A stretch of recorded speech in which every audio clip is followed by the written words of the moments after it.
بسم اللہ الرحمن الرحیم، السلام علیکم۔ آج ہم علامہ غلام احمد پرویز صاحب کی کتاب اسلام ایک چیلنج مذہب کو کے تعارف کے ایک بہت ہی اہم حصے پر بات کر رہے ہیں۔ اس کا عنوان ہے القرآن۔ اور دیکھیے، یہ صرف ایک کتاب کا تعارف نہیں ہے۔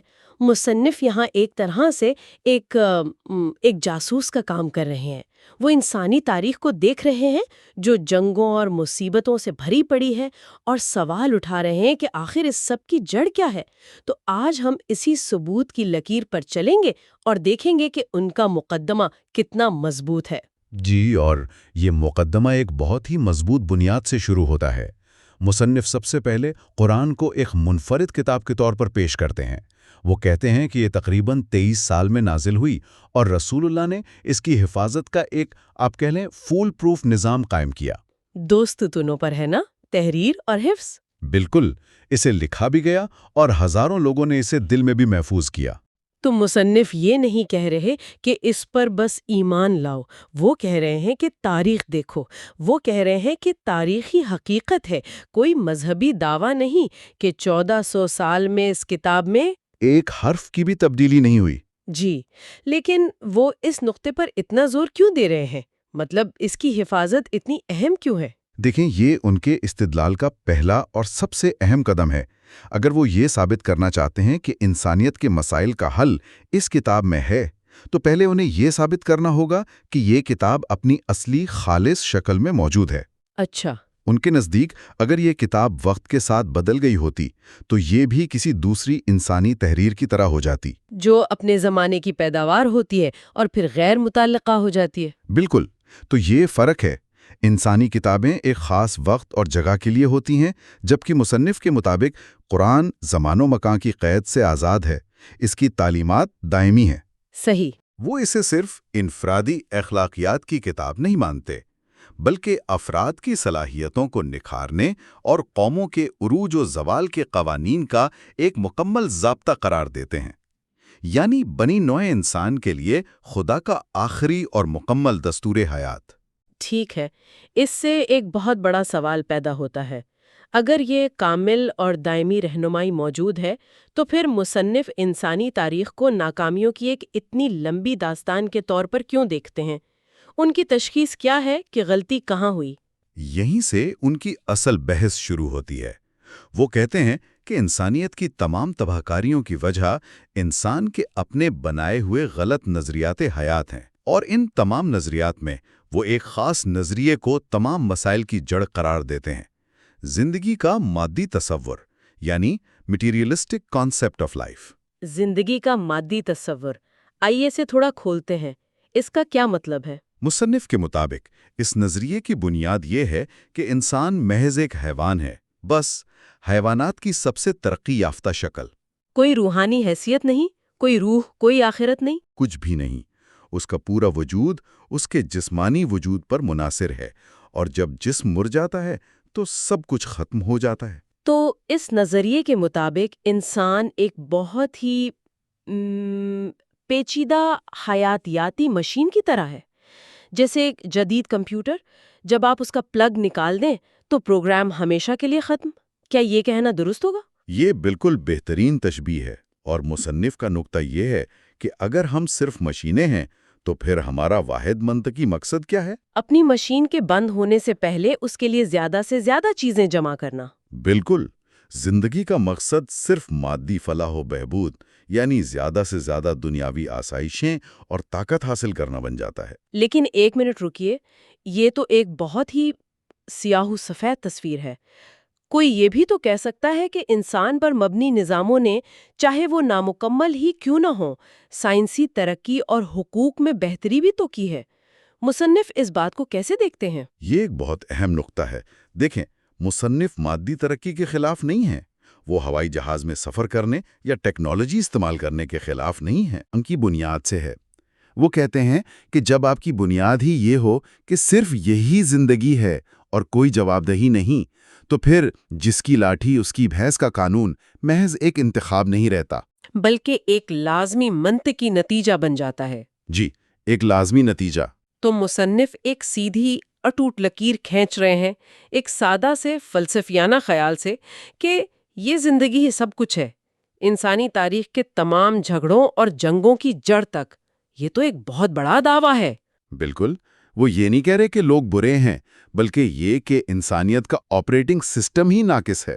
Operating system? جی، جب آپ اس زندگی کے بعد کی جواب دہی کو مساوات سے ہٹا دیتے ہیں تو ان کے نزدیک جنگل کا قانون ہی واحد راستہ بچتا ہے۔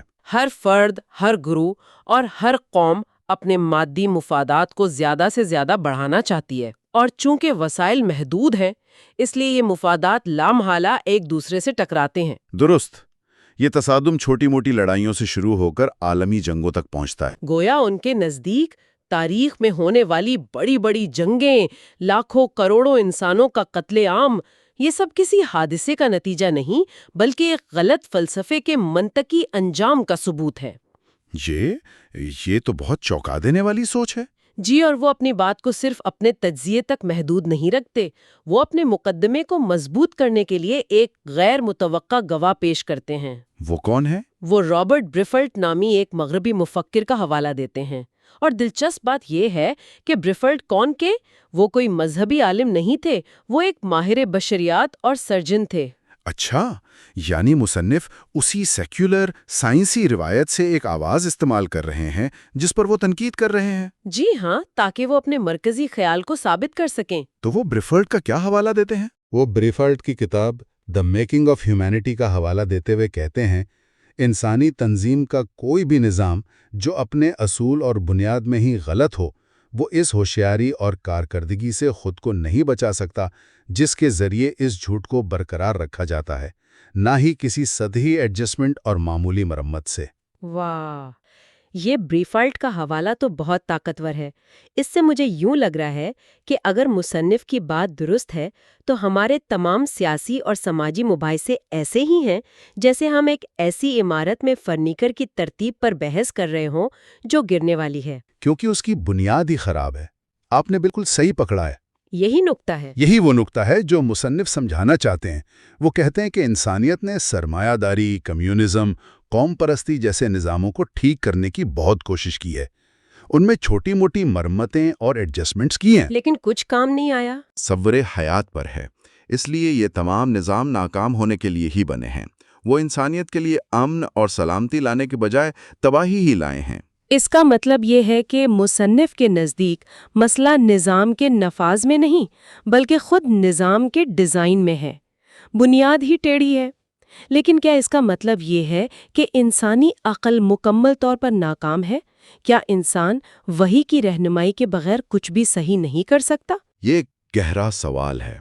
مصنف کے متن سے جو ظاہر ہوتا ہے وہ یہ نہیں کہ انسانی عقل بیکار ہے، بلکہ یہ کہ اس کی ایک حد ہے۔ کیا مطلب؟ مطلب عقل آپ کو بتا سکتی ہے کہ ایک ایٹم بم کیسے بنایا جائے، لیکن وہ آپ کو یہ نہیں بتا سکتی کہ اسے استعمال کرنا اخلاقی طور پر صحیح ہے یا غلط۔ صحیح۔ مصنف کا استدلال یہ ہے کہ زندگی کے بڑے مقاصد، اچھائی اور برائی کا معیار اور انسانیت کے لیے ایک منصفانہ سماجی نظام کے اصول، یہ وہ چیزیں ہیں جن کے لیے انسان کو وحی یعنی ایک بالاتر رہنمائی کی ضرورت ہے۔